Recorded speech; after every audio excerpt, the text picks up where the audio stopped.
Stop scrolling. Here are the 10 best Netflix movies you do not want to miss. Starting with number 10, 𝘂𝗋. If you love high-stakes action and Tokyo neon vibes, this one's got your name on it. So Mary Elizabeth Winstead plays 𝘂𝗋, a top-tier assassin, but things go sideways when she botches a hit on a Yakuza boss in Tokyo and gets poisoned with a ticking clock. She's got less than a day to find who did it and get payback.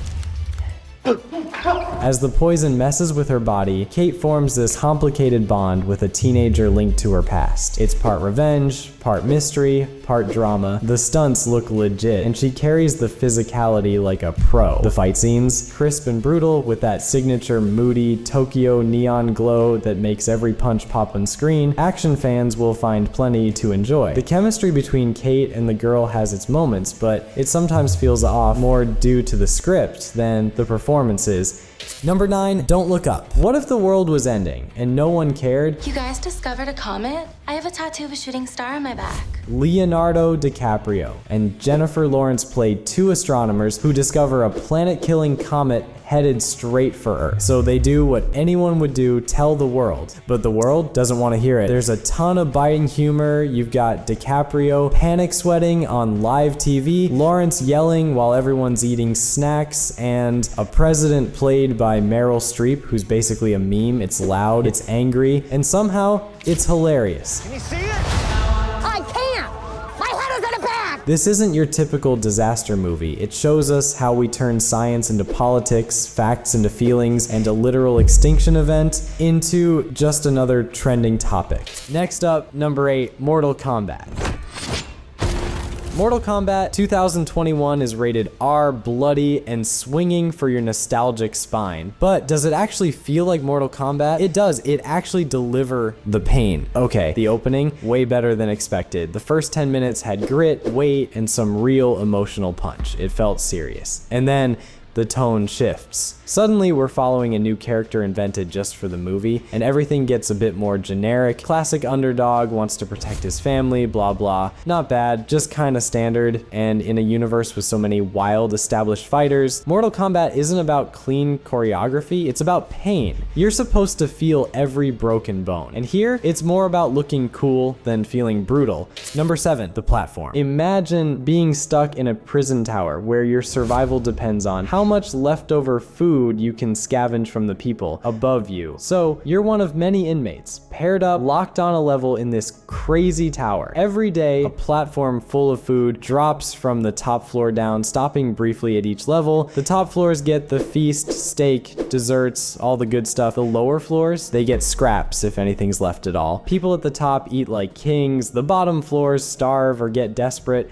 It's less about jump scares, more about making you think about fairness, greed, and how society messes with people's humanity. The acting? Spot on. The vibe? Claustrophobic and tense in a good way. Also, pro tip, watch it in Spanish with subtitles. The dubbed version kinda waters down some of the punch and nuance. Despite the low budget, the film nails its concept and direction. You get gore, social drama, and enough suspense to keep you glued. At number 6, Jungle Cruise. Who brings a submarine to the Amazon? So, Jungle Cruise is basically Pirates of the Caribbean meets Indiana Jones, but with dad jokes and Dwayne, it's loud, cheesy, charming. The story kicks off with Lily, a fearless researcher with a sharp tongue and sharper wardrobe, dragging her posh brother through the Amazon. Why? She's chasing a myth, a magic tree that can cure anything, which of course means it's also being hunted by a cartoonishly evil German prince and some creepy undead warriors straight out of a haunted piñata, and somehow it turns into romance too. The action's breezy and the jungle looks pretty great. Here's the deal, if you go in expecting the Jungle Book, you'll be disappointed, but if you're here for some campy fun, dad jokes, and a dose of Disney adventure, it's got enough thrills to float the boat. Number 5, The Night Comes for Us. If you like your action raw, dirty, and ridiculously intense, this is your kind of chaos. A gangland enforcer comes home to a criminal underworld ready to tear itself apart, and he's caught right in the middle. But honestly, the plot's just the excuse. What this movie really is an excuse for some of the most insane, brutal, and gorgeously choreographed fight scenes. This isn't shaky cam nonsense. You see everything. Blades clashing, bones snapping, guns blazing,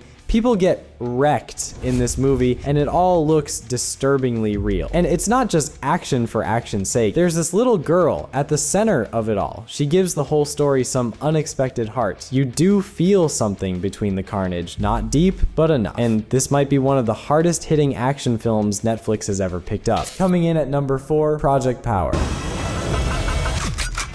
You ever wonder what would happen if you took a pill that gave you superpowers but only for 5 minutes? That's the wild ride Project Power throws at you. A gritty, action-packed sci-fi thriller where power is literally a drug and the city becomes a battleground for anyone desperate enough to try it. This movie is like if the Avengers met street-level chaos. The movie's set in New Orleans and the city itself feels alive, almost like another character full of tension and grime. Jamie Foxx plays Art, a former soldier trying to find his missing daughter, who's somehow tied up in the whole mess. It's chaotic, unpredictable, and honestly pretty fun to watch. The chemistry between Foxx and Gordon-Levitt keeps it grounded, and visually the effects are solid for a Netflix original, and the action choreography stands out in the crowded superhero genre. All in all, Project Power is a surprisingly fresh take on the superhero concept if you don't mind a little chaos and some loose ends. It's entertaining, thrilling, and packed with enough twists to keep you guessing.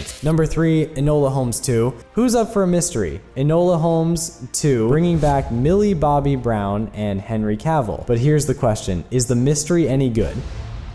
Perhaps I should explain. Enola's stepping up as a proper detective for hire, taking on her first official case to find a missing girl. Sounds promising, right? So if you caught the first Enola Holmes, it wasn't mind-blowing, but it was lighthearted fun and a fresh spin on the Holmes universe. Millie Bobby Brown's snark and youthful charm really made that one work. Now in Enola Holmes 2, she's trying to be a serious detective and the stakes are a little higher: murder, conspiracy, and even a bit of romance. Henry Cavill returns as Sherlock with a bigger role this time, but here's where the story starts to trip up. The film tries to juggle multiple plot lines: Enola's case, Sherlock's own vague mystery, her complicated relationships. The action sequences ramp up the pace nicely, especially a big brawl near the end that, while predictable, still adds tension. All these movies are on US Netflix right now while I'm making this, but if you're watching this later, Netflix might have taken some off, or if you're not in the US like me, they just won't show up at all. So what I do is use a VPN and switch my location to the US, then I can watch everything with no issues. I use NordVPN. It's fast and super easy, links below if you need it. Number 2, The Gray Man. If you want a high-octane, non-stop action movie that feels like a Michael Bay flick but isn't actually directed by him, The Gray Man might be your next watch. The plot centers on Sierra 6, a top CIA agent who stumbles upon some dark secrets within the agency. That puts a massive target on his back, and soon a relentless hitman named Lloyd is hunting him worldwide. Ryan Gosling and Chris Evans lead the cast in this chase full of explosions fights. And also, Ana de Armas adds solid action chops, showing off some impressive fight scenes, though her character doesn't get a lot of depth. The rest of the supporting cast do their jobs well. The story is straightforward and familiar, but on a bigger scale.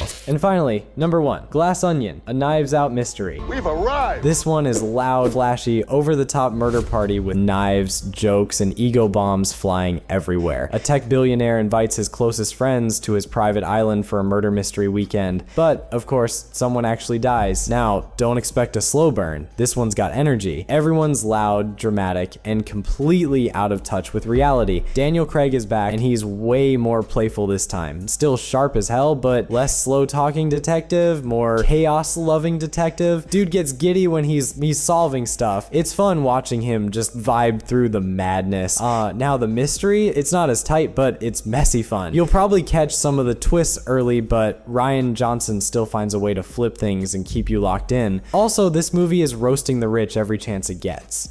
And that's a wrap. Oh, and I almost forgot. If you're still hunting for the best action movie of 2025, you gotta check this one out.